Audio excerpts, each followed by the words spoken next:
Assalamualaikum students, how are you? I hope you are fine.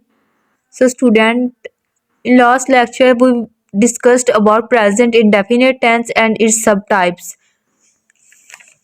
Present tense को हमने discuss किया था और उनकी जितनी भी टाइप्स थी indefinite, continuous, perfect, perfect continuous को हमने डिस्कस किया था। ठीक है ना। अगर आप देखना चाहे तो यहाँ से देख सकते हैं, मैंने सारे डिटेल से लिखा हुआ है। प्रेजेंट टेंस उसकी सारी टाइप्स जो भी थी, सब टाइप्स थी, वो हमने डिस्कस कर ली थी। ठीक है। वर्ब टेंस की 3 मेन टाइप्स होती है, प्रेजेंट, पास्ट, फ्यूचर। आज पहले हमने प्रेजेंट की, ठीक है, उसकी सारी सब टाइप्स की। आज हम पास्ट करेंगे और स्लो स्लो करके इनकी पास्ट की भी सब टाइप्स सारी करेंगे। आज हम क्या करेंगे, पास्ट टेंस। पास्ट टेंस और इसकी जितनी भी सब टाइप्स हैं वो सारी करेंगे। But today we will discuss about only past indefinite tense. Past indefinite tense की डिफाइन क्या है? This tense is used to describe an action that was completed in the past. ऐसे एक्शन जो हम करते हैं, अमल काम जो कि हम पास्ट में जो कंप्लीट हो चुके हैं, ठीक है ना, उन एक्शन को डिस्क्राइब करने के लिए पास्ट इंडेफिनिट टेंस यूज होते हैं। ठीक है ना। इन अदर वर्ड्स, दूसरे अल्फाज में, it began in the past and ended in the past. ये शुरू भी पास्ट में ही होते हैं और एंड भी पास्ट में होते हैं। ऐसे फिक्रे, यानी कि जो पास्ट में कंप्लीट हो चुके हैं, शुरू भी पास्ट में हुए हैं और ख़त्म भी पास्ट में हो गए हैं, उनके लिए हम पास्ट इंडेफिनिट टेंस को यूज़ करते हैं। उर्दू में अगर आपको फिक्रे आते हैं तो उनकी पहचान क्या है, आपको कैसे पता चलेगा कि वो पास्ट टेंस का फिक्रा है? सो स्टूडेंट्स, उर्दू फिक्रात के आखिर में जब ता था, ती थी या ते थे वगैरह आता है, ठीक है, तो ऐसे फिक्रों को हम पास्ट इंडेफिनिट टेंस कहेंगे कि पास्ट इंडेफिनिट टेंस के फिक्रे हैं। लेकिन बाज़ औक़ात इस टेंस में फिक्रात के आखिर पर अलिफ, छोटिए और बड़िए वगैरह भी आता है। इसमें फेल की दूसरी हालत इस्तेमाल होती है। जिस तरह के हमने प्रेजेंट इंडेफिनिट टेंस में जो फेल की फर्स्ट मतलब जो कंडीशन थी, यानी कि वर्ब की जो फर्स्ट फॉर्म हमने यूज़ की थी, इसमें हम वर्ब की सेकंड फॉर्म यूज़ करेंगे। ठीक है। स्ट्रक्चर क्या है इसका? पॉजिटिव टेंस के लिए जो प्लस का निशान लगाया मैंने, इसका मतलब पॉजिटिव। पॉजिटिव टेंस के लिए ये प्लस का मार्क पॉजिटिव टेंस के लिए सबसे पहले सब्जेक्ट आएगा, फिर वर्ब की सेकंड फॉर्म और उसके बाद ऑब्जेक्ट। ठीक है। सब्जेक्ट अगर हम एग्जाम्पल देखें तो सब्जेक्ट हो गया आई, ठीक है, उसके बाद वर्ब की सेकंड फॉर्म लगानी है तो ये वेंट आ गया, फिर ऑब्जेक्ट टू स्कूल यस्टरडे। अब मैं आपको स्टूडेंट सबसे पहले क्लियर कर दूं कि सब्जेक्ट होता क्या है। ठीक है। उसके लिए आप नीचे इंपॉर्टेंट टर्म्स को देख लें।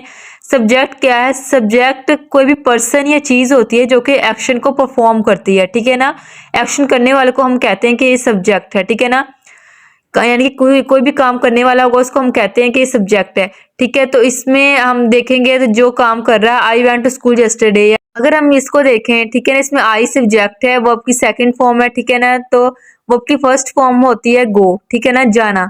ठीक है। हमने वर्ब की सेकंड फॉर्म यूज करनी है तो उसकी गो की सेकंड फॉर्म होती है वेंट, ठीक है, और उसकी थर्ड फॉर्म होती है गन। ठीक है ना। उसके बाद हमने इसलिए सेकंड फॉर्म यूज करनी थी तो वेंट लगा दिया। अब ऑब्जेक्ट टू स्कूल, ये ऑब्जेक्ट है तो ये टू स्कूल यस्टरडे वैसे का वैसे ही आ गया। इसी तरह नेगेटिव टेंस में भी सेम स्ट्रक्चर रहेगा, सिर्फ क्या चेंज होगा कि हम सब्जेक्ट जब भी नेगेटिव होगा, नहीं वाला फिक्रा होगा, तो सबसे पहले सब्जेक्ट, उसके बाद हम डिड नॉट लगाएंगे। ठीक है ना। चाहे वो ही हो, शी हो, इट हो, दे हो, वी हो, आई हो, यानी कि कोई भी सिंगुलर नाउन हो, कोई भी प्लूरल नाउन हो, उसके साथ हम डिड ही यूज करेंगे। ठीक है ना। इसमें हेल्पिंग वर्ब हम डिड ही यूज करेंगे। ठीक है। कोई भी हो, सिंगुलर नाउन हो, प्लूरल नाउन हो, सबके साथ हम डिड ही यूज करेंगे। ठीक है। जब नेगेटिव टेंस बनाएंगे तो सब्जेक्ट के बाद डिड नॉट लगाएंगे, और जब डिड नॉट लगेगा ना, नेगेटिव टेंस होगा, तो उसमें हम यहाँ पे तो हम पॉजिटिव टेंस में वर्ब की सेकंड फॉर्म यूज कर रहे थे, यानी कि जिस तरह गो होता है जाना, उसकी सेकंड फॉर्म होती है वेंट। ठीक है ना। लेकिन यहाँ पे हम वर्ब की फर्स्ट फॉर्म यूज करेंगे। ठीक है ना। गो को गो ही लिखेंगे। जब भी नेगेटिव टेंस होगा या इंटेरोगेटिव टेंस होगा तो हम वर्ब की फर्स्ट फॉर्म यूज करेंगे। ठीक है ना। चेंज यहाँ पे क्या होगा कि वर्ब की हम फर्स्ट फॉर्म यूज करेंगे नेगेटिव इंटेरोगेटिव टेंस में, और पॉजिटिव टेंस में हम सेकंड फॉर्म यूज करेंगे। ठीक है। वर्ब की फर्स्ट फॉर्म यूज की, ऑब्जेक्ट वैसे ही आ गया। नीचे वाला भी ऐसे ही है, सब्जेक्ट के शुरू में डिड आ जाएगा, बाकी सारा का सारा वैसे ही आ जाएगा, वर्ब की फर्स्ट फॉर्म प्लस ऑब्जेक्ट। अब मैं आपको डिफाइन दोबारा से रिवाइज करवा दूं। सब्जेक्ट क्या होता है? सब्जेक्ट इज ए पर्सन और thing that does the action in a sentence और who this sentence is about, यानी कि वो सब्जेक्ट क्या होता है कि वो जो एक्शन परफॉर्म करता है, ठीक है, जो करता है, जिसपे सारा का सारा सेंटेंस जो होता है डिपेंड करता है। एग्जाम्पल देख लें, अली प्लेड क्रिकेट, ठीक है ना। तो इसमें जो अली है वो सब्जेक्ट है क्योंकि वो काम कर रहा है, वो क्रिकेट खेल रहा है, ठीक है ना, वो खेल रहा है, कर रहा है कोई काम, इसलिए अली जो सब्जेक्ट है, ठीक है ना। फिक्रों में भी आपने ऐसे ही देखना है जब भी फिक्रे बनाने हैं जिसमें काम करने वाला होगा, जिस तरह यहाँ पे लिखा हुआ मैंने लोगों की मदद की, जिसने लोगों की मदद की है ना, फिर वो सब्जेक्ट है, ठीक है ना। इसी तरह an object is the person और thing that receives the action. Object क्या होता है? वो चीज़ या वो इंसान जो कोई भी एक्शन को रिसीव करता है, ठीक है ना। अली प्लेड क्रिकेट, इसमें जो क्रिकेट है ना वो एक्शन को रिसीव करी, अली एक्शन परफॉर्म कर रहा है और क्रिकेट उसको रिसीव कर रहा है। तो इस वजह से क्या हुआ, जैसे कि यहाँ पे है मैंने लोगों की मदद की, इसमें जो जिसने मदद की है ना वो है सब्जेक्ट, और जिसकी की है, ठीक है ना, लोगों की है ना, तो पीपल जो है इसमें वो ऑब्जेक्ट है, ठीक है ना। अब एग्जांपल देखें, मैंने लोगों की मदद की पॉजिटिव टेंस है, तो मैं की इंग्लिश क्या होती है, आई लगा दिया। अब हमने पॉजिटिव टेंस में second form of verb use करनी है, वर्ब की फर्स्ट फॉर्म, यानी कि वर्ब की 3 फॉर्म होती है, ठीक है ना। इसकी मदद की इंग्लिश हेल्प है, तो हेल्प वर्ब की फर्स्ट फॉर्म ये होगी। वर्ब की सेकंड फॉर्म कौन सी होगी? हेल्प्ड। वर्ब की थर्ड फॉर्म क्या होगी? हेल्प्ड ही होगी, ठीक है ना। ऐसे फॉर्म होती हैं वर्ब की, वो आप खुद याद कीजिएगा। काफी सारी फॉर्म्स होती हैं, इंग्लिश ग्रामर की बुक पे दी होती हैं, उनको अच्छे तरीके से याद कीजिएगा, सारी वर्ब की फॉर्म्स आपको याद हो जाएंगी। अब हमने पॉजिटिव टेंस में वर्ब की फर्स्ट फॉर्म यूज करनी है, तो हम ये वाली फॉर्म इस्तेमाल करेंगे, ठीक है ना। तो हमने क्या लगाया? आई, वर्ब की सेकंड फॉर्म तो ये वाली, सॉरी, आई हेल्प्ड। फिर लोगों की मदद की, तो लोगों की इंग्लिश क्या होगी? People, I help people. अब जब हम इसको इंटेरोगेटिव यानी कि क्वेश्चन टेंस बनाएंगे तो हम क्या करेंगे? हम जो डिड होगा, मैंने आपको बताया था नेगेटिव इंटेरोगेटिव में हम डिड का यूज करते हैं, ठीक है ना। तो जब इंटेरोगेटिव होता है तो हम डिड स्टार्ट पे लगा देते हैं, यानी कि जब भी हम सेंटेंस या टेंस शुरू करते हैं तो हम सब्जेक्ट के शुरू में डिड लगा देते हैं। इसी तरह हमने डिड सब्जेक्ट के शुरू में लगाया, सब्जेक्ट क्या था? आई, ठीक है ना। डिड इसके शुरू में लगा दिया, जो कि क्या की इंग्लिश है। फिर हमने हेल्प, हेल्प क्यों लिखा? यहाँ पे हमने हेल्प लिखा था, यहाँ पे हमने हेल्प लिखा है क्योंकि मैंने आपको बताया था कि पॉजिटिव टेंस में हमने जब भी यूज करनी है वर्ब की सेकंड फॉर्म यूज करनी है, लेकिन नेगेटिव और इंटेरोगेटिव में वर्ब की हमेशा फर्स्ट फॉर्म यूज करनी है। इसलिए हमने यहाँ पे वर्ब की फर्स्ट फॉर्म यूज की, डिड आई हेल्प पीपल। फिर यहाँ पे नेगेटिव टेंस था, मैंने लोगों की मदद नहीं की, यहाँ पे हमने डिड नॉट यूज किया क्योंकि नहीं आ रहा था लफज, तो हमने नॉट यूज किया, तो आई डिडंट हेल्प पीपल, ठीक है। फिर मैं आपको एक और चीज इंपॉर्टेंट बताऊं, जब भी कोई ऐसा फिक्रा है जिसमें के डबल क्वेश्चन पूछा गया हो, यानी कि डबल सवालिया हो वो, ठीक है ना, डबल क्वेश्चन टेंस हो, जैसे कि यहाँ पे कैसे है, ठीक है ना, कैसे मैंने लोगों की मदद की। तो इस तरह के फिक्रों में जो होता है ना, जो हाउ है वो शुरू में फिक्रे के लग जाता है, यानी कि कैसे की इंग्लिश होती है हाउ। इस तरह के फिक्रों में जब भी डबल सवाले बनाने के लिए हम व्हेन, हाउ, व्हाई, हुम, व्हेन वगैरह फिक्रों के टेंसेस के शुरू में लगा देते हैं, ठीक है ना। नीचे मैंने लिखा भी हुआ है, मेंशन भी किया है। जब भी आपको ऐसा कोई फिक्रा है, कब मैंने लोगों की मदद की, कैसे मैंने लोगों की मदद की, क्यों मैंने लोगों की मदद की, शुरू में भी क्वेश्चन पूछा गया हो, ठीक है ना, ऐसा वैसा, तो हम क्या करेंगे? हम हमेशा हाउ लगा के उसके साथ डिड जरूर लगाएंगे, ठीक है ना। उसके बाद बाकी सारा फिक्रा वैसे का वैसे ही। जब भी किसी भी फिक्रे में ऐसे पूछा गया हो, कैसे मैंने लोगों की मदद की, क्यों की, कब मैंने लोगों की मदद की, तो इस ऐसे फिक्रों में हम शुरू में हाउ लगा के बाकी सारा का सारा फिक्रा, जैसे मैंने ऊपर इंटरोगेटिव टेंस बनाया सेम वैसे ही रहेगा, सिर्फ शुरू में हाउ, व्हेन या हुम वगैरह हम लगा देंगे। जी तो स्टूडेंट्स, मैं आपको इनके रूल्स अच्छे तरीके से बता दूं। अगर सब्जेक्ट ही, शी, इट, वो, यू, दे या फिर सिंगुलर नाउन या प्लूरल नाउन हो, वही हम यूज करते हैं डिड को एज ए हेल्पिंग वर्ब, ठीक है ना। इसमें कोई ऐसा सीन नहीं है कि हमने एस या ईएस लगाना है, या फिर हमने हैज, हैव यूज करना है, या फिर इज आर एम यूज करना है। हम सिंपल हेल्पिंग वर्ब के तौर पर सिर्फ डिड को यूज करते हैं, ठीक है ना। We use did as a helping verb in interrogative tense और did not in negative tense, ठीक है ना। वो use second form of verb, हम वर्ब की सेकंड फॉर्म यूज करते हैं पॉजिटिव टेंसेस में, लेकिन फर्स्ट फॉर्म को यूज करते हैं नेगेटिव और इंटेरोगेटिव टेंसेस में सब्जेक्ट के बाद, ठीक है ना। आप रूल्स को अच्छी तरीके से याद कर लेंगे, जो मैंने टेल से लिखे हुए हैं, तो आपको बिल्कुल समझ आ जाएगी। इसको याद रखने की जो सिंपल और इजी ट्रिक है ना, वो लिखा हुआ है कि पॉजिटिव टेंस जब भी होगा तो हम second form of verb use करेंगे सब्जेक्ट के बाद, जब भी नेगेटिव और क्वेश्चन टेंस होगा तो हम first form of verb use करेंगे, ठीक है ना। उसके बाद जब हम शुरू करते हैं टेंस बनाना, सबसे पहले हम पॉजिटिव टेंस के फिक्रों को देखते हैं। ये तो आपको समझ लग ही गया होगा, जो मैंने बताया है कि हमेशा हर जो सिंगुलर हो या प्लूरल हो, सबके साथ हमने डिड ही यूज करना है, और हमने पॉजिटिव टेंस में वर्ब की सेकंड फॉर्म और नेगेटिव क्वेश्चन में वर्ब की फर्स्ट फॉर्म यूज करनी है। उसी के मुताबिक हम फिक्रे बना रहे हैं। पॉजिटिव टेंस में देखते हैं, इसका स्ट्रक्चर मैंने पहले भी बताया, अब दोबारा इसको बता रही हूँ। फिक्रे बनाने से शुरू में के शुरू में सब्जेक्ट, उसके बाद सेकंड फॉर्म ऑफ वर्ब, फिर ऑब्जेक्ट। पॉजिटिव टेंस का ये स्ट्रक्चर है, ठीक है। अब हमने क्या लिखा, हमने खत लिखा, ये फिक्रा है, ठीक है। हम की इंग्लिश क्या होती है, वही वही। हमने खत लिखा यानी कि जिसने लिखा है वो एक्शन परफॉर्म कर रहा है, तो वो सब्जेक्ट है, वही इसकी इंग्लिश हो गई।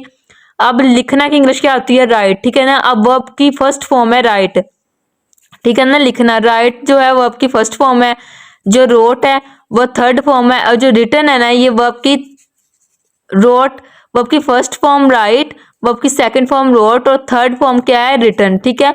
अब हमने पॉजिटिव टेंस में वर्ब की सेकंड फॉर्म यूज करनी है, इसके लिए हम क्या यूज करेंगे, रोट, ठीक है ना। लिखना की इंग्लिश तो हमने क्या यूज किया, वही रोट। फिर खत की इंग्लिश क्या थी, ए लेटर, तो ये फिक्रा पूरा हो गया। सब्जेक्ट क्या है इसमें, वही wrote, second form of verb हो गई लेटर सब्जेक्ट। इसी रूल के मुताबिक ये फिक्रा पूरा हो गया, वही रोट है लेटर, ठीक है ना। इसमें कोई चेंजिंग नहीं आएगी, सिर्फ हम वर्ब की सेकंड फॉर्म यूज करेंगे, बाकी सारा फिक्रा वैसे का वैसे ही बनेगा। इसी तरह हम आगे वाले फिक्रों को देख लें। अगर हम कहें इसने खाना पकाया, ठीक है ना, इसने की इंग्लिश यानी कि ही होती है या शी होती है, ठीक है ना, तो ही हमने लगाया तो खाना, ठीक है ना। खाना की इंग्लिश क्या होती है, ठीक है ना, वो होती है फूड, और पकाना की इंग्लिश होती है कुक, ठीक है ना। वर्ब की फर्स्ट फॉर्म देखें कुक होती है, सेकंड होती है कुकड, और थर्ड भी कुकड होती है। लेकिन हमने वर्ब की सेकंड फॉर्म लगानी पॉजिटिव टेंस में, ठीक है ना। पॉजिटिव टेंस है क्योंकि यहाँ ना तो इसके शुरू में क्या है और ना ही इसमें नहीं आ रहा है, मतलब ये पॉजिटिव टेंस है, तो हमने वर्ब की सेकंड फॉर्म यूज की, ही कुक्ड द फूड, ये फिक्रा पूरा हो गया। अगर हम सिर्फ इसमें ये चेंज करें, सब्जेक्ट को चेंज करें, ठीक है ना। अब मैंने सब्जेक्ट था इस, मैंने सब्जेक्ट लिख दिया मैं, ठीक है ना। अब मैं लिख दिया तो बाकी सारा फिक्रा वैसे ही रहेगा, सिर्फ मैं की इंग्लिश चेंज हो गई जो कि आई है, तो आई कुक्ड द फूड, बाकी फिक्रा सेम का सेम ही रहेगा, ठीक है ना। फिर हमने खाना पकाया, बाकी फिक्रा सेम है, सिर्फ वही की इंग्लिश हम की वही है तो वो चेंज हो गया, तो वही कुक द फूड आ गया। He she it we you they singular plural सबके साथ आपकी सेकंड फॉर्म यूज होनी है, ठीक है। और सारे फिक्रे ऐसे ही आने हैं। अगर मैं आपको बताती हूँ नेगेटिव टेंस के बारे में, नहीं वाले फिक्रे, उसकी स्ट्रक्चर देखें आप, तो सब्जेक्ट है, उसके बाद डिड, ठीक है ना। उसके बाद क्योंकि नहीं वाले फिक्र है तो नॉट तो जरूर इस्तेमाल होना है। फिर वर्ब की फर्स्ट फॉर्म ऑफ ऑब्जेक्ट, मैंने आपको बताया था नेगेटिव और इंटेरोगेटिव टेंस में हमेशा वर्ब की फर्स्ट फॉर्म यूज होती है, ठीक है। इसी स्ट्रक्चर के मुताबिक हम आगे फिक्रा देखते हैं। हमने खत नहीं लिखा, ठीक है ना, ये नहीं का लफ्ज आ गया तो इसका मतलब नेगेटिव टेंस हो गया, ठीक है। We didn't write a letter, जिस तरह हमने स्ट्रक्चर लिखा तो उसी के मुताबिक फिक्रा बन गया। सबसे पहले सब्जेक्ट है वही, वो आ गया, फिर डिड नॉट आ गया, उसके बाद हमने वर्ब की फर्स्ट फॉर्म यूज की राइट, ठीक है ना। पहले पॉजिटिव टेंस में हमने यहाँ पे रोट लिखा था, लेकिन यहाँ पे क्योंकि नेगेटिव है इसलिए हमने राइट लिखा, क्योंकि हमने वर्ब की फर्स्ट फॉर्म यूज करनी है नेगेटिव इंटेरोगेटिव में, इसलिए राइट लेटर लिख दिया। सिमिलरली ये मैंने सारे लिखे हुए हैं कि इन सब के साथ ना, इन सब के साथ हमने सेम यही फिक्रा बनाना है। अगर हम यहाँ पे लिखें वो उसने खत नहीं लिखा तो बनेगा he didn't write a letter. अगर मैं कहूँ कि तुमने खत नहीं लिखा तो आएगा you didn't write a letter, यानी कि सिर्फ सब्जेक्ट चेंज होगा, ठीक है ना, उसकी इंग्लिश चेंज होगी, बाकी सारा फिक्रा सेम ही रहेगा। और सबके साथ सिंगुलर हो या प्लूरल डिडंट आएगा, डिड नॉट कह लें या डिडंट कह दें, राइट अ लेटर, ठीक है ना, बाकी सारा फिक्रा सेम का सेम ही रहेगा। ये बहुत इजी टेंस है, इसमें सिर्फ हम हेल्पिंग वर्ब क्या यूज करते हैं, डिड, क्वेश्चन टेंस में और नेगेटिव टेंस में, और पॉजिटिव में वर्ब की सेकंड फॉर्म, और जो इंटेरोगेटिव होते हैं या नेगेटिव होते हैं वर्ब की फर्स्ट फॉर्म यूज करते हैं। अब हम इसका इंटेरोगेटिव टेंस यानी कि थर्ड पार्ट देखते हैं, इंटेरोगेटिव टेंस वाले फिक्रे देखते हैं। इसका जो स्ट्रक्चर है, सबसे पहले डिड, सब्जेक्ट के शुरू में हमेशा सवाले फिक्रे में सब्जेक्ट के शुरू में ही डिड आता है, ठीक है ना। डिड फिर सब्जेक्ट फिर वर्ब की फर्स्ट फॉर्म और ऑब्जेक्ट, ठीक है, क्योंकि क्वेश्चन और नेगेटिव टेंस में हमेशा वर्ब की फर्स्ट फॉर्म यूज होनी है। क्या हमने खत लिखा, जैसे कि मैंने आपको पहले फिक्रा बताया था, मैंने वही फिक्रा दोबारा लिखा है, उसको नेगेटिव और इंटेरोगेटिव में किया है ताकि आपको समझना आसान हो, ठीक है ना। उसके बाद एंड पे मैं आपको फिक्रे बना के भी आपके सामने दिखाऊंगी ताकि आपको पता चले कि कैसे बनाते हैं। क्या हमने खत लिखा, तो इसके लिए क्या की इंग्लिश डिड थी वो हमने शुरू में लगा दी, हम की इंग्लिश हुई थी, ठीक है ना। और आप देखेंगे तो सब्जेक्ट जो है वो काम करने वाला होता है, तो हमने खत लिखा यानी कि जो काम कर रहा है वो हम है, ठीक है ना, यानी कि प्लूरल नाउन है, तो हमने वही लगाया है इसकी जगह पे हम की इंग्लिश।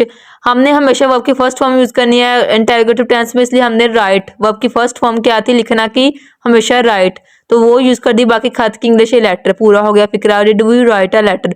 अगर आपको फिक्रा आए कि क्या उसने खत लिखा, तो आप क्या लिखोगे, did he write a letter, बाकी सारा फिक्रा सेम ही रहेगा, सिर्फ चेंज क्या होगा, ये जो सब्जेक्ट है वही चेंज होगा, जैसे मैंने आपको अभी नेगेटिव में बताया था। अगर आपको आए फिक्रा क्या तुमने खत लिखा, ठीक है। फिर आप क्या करोगे, सिर्फ आप ये यू चेंज करोगे, did you write a letter. अगर आपको फिक्र आए क्या मैंने खत लिखा, तो आप क्या करोगे, डिड सेम ऐसे ही आएगा, सिर्फ वही की जगह हम आई यूज करेंगे, बाकी सारा फिक्रा सेम का सेम आएगा। ठीक है। अगर आपको फिक्रा आ जाए क्या लड़कों ने खत लिखा, लड़कों ने, तो लड़के बहुत ज्यादा लड़के हैं, ठीक है ना, यानी कि प्लूरल नाउन है तो बॉयज यूज होगा, तो हम क्या लिखेंगे, डिड, बाकी सारा फिक्रा सेम, सिर्फ हम सब्जेक्ट को चेंज करेंगे, करने वाले को, ठीक है ना। तो हमने क्या लिखा, did boys write a letter, ठीक है ना। सारे के सारे फिक्रे ऐसे ही बनेंगे, ठीक है ना, जिस तरह के मैंने आपको नीचे लिख के भी दिखाया है। क्या उसने खत लिखा, did he write a letter, ठीक है ना। मतलब शुरू में हम सबके डिड लगाएंगे, इन सबके शुरू में डिड लगाएंगे, और राइट अ लेटर सेम का सेम, ये चीज और ये चीज सेम की सेम रहेगी, सिर्फ चेंज क्या होगा, सब्जेक्ट चेंज होगा। अगर फिक्रे में क्या क्या हम, क्या मैं, क्या तुम, ये इस सब्जेक्ट अगर उर्दू फिक्रे में चेंज होगा तो इंग्लिश में भी ये सब्जेक्ट ही चेंज होगा, बाकी सबका सब सेम ही रहेगा। अब मैं आपके सामने आपको एक टेंस बना के दिखाऊंगी ताकि आपको मजीद समझ आ जाए इसकी। हम ने मुकाबला जीता, ठीक है, हमने मुकाबला जीता। अब आपको कोई भी फिक्रे ऐसे आए, जैसे कि 9-10 क्लासेस को आते हैं फिक्रे हमेशा उर्दू में, आपने उनकी इंग्लिश करनी है, ट्रांसलेट करना होता है इंग्लिश को। आपने सबसे पहले देखना है कि उस फिक्रे की पहचान करनी है कि फिक्रा किस टेंस का है, ठीक है। हमने मुकाबला जीता, अब इसके शुरू एंड पे अलिफ आ रहा है, ठीक है ना। अगर देखें तो ये पास्ट इंडेफिनिट का है, क्योंकि मैंने आपको इसकी पहचान ही ये बताई थी कि पास्ट इंडेफिनिट की शुरू एंड पे हमेशा ता, था, थी वगैरह आता है, और इसके एंड पे कभी कभी अलिफ छोटी बड़ी भी आ जाता है। तो ये फिक्रा आप देखें तो इसके शुरू में अलिफ आ रहा है, तो ये मतलब पास्ट इंडेफिनिट टेंस का फिक्रा है। उसके बाद आपने क्या करना है, आपने देखना है पॉजिटिव है, नेगेटिव है, क्वेश्चन वाला टेंस है। अब देखिए इसमें ना तो नहीं का लफ्ज आ रहा है और ना ही शुरू में क्या आ रहा है, यानी कि ये सवाल है, फिक्रा भी नहीं है, इंटेरोगेटिव भी नहीं है, और ना ही ये नेगेटिव है, ये पॉजिटिव टेंस है। अब हम इसके लिए पॉजिटिव टेंस का स्ट्रक्चर यूज करेंगे, ठीक है ना। जो क्या था, सबसे पहले हम सब्जेक्ट आता है, ठीक है ना, और उसके बाद वर्ब, सेकंड फॉर्म यूज होती है वर्ब की, ठीक है ना, और उसके बाद ऑब्जेक्ट आता है, ठीक है ना। इसी के मुताबिक हम ये फिक्रा बनाएंगे।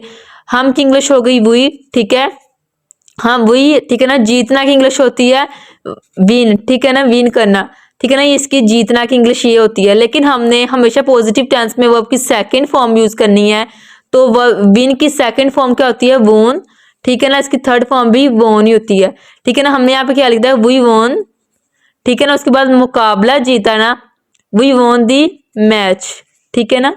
मुकाबला मतलब मैच, कोई भी मैच हमने जीता, वी वोन दी मैच, हमने मुकाबला जीता, वी वोन दी मैच। तो यहाँ पे ये फिक्रा पूरा हो गया। अगर मैं इसको पॉजिटिव था, ये इसको इंटेरोगेटिव में चेंज कर दूं, शुरू में क्या लगा दूं, ठीक है, बाकी फिक्रा सेम ही रहेगा। हमने मुकाबला जीता, क्या हमने मुकाबला जीता, ठीक है।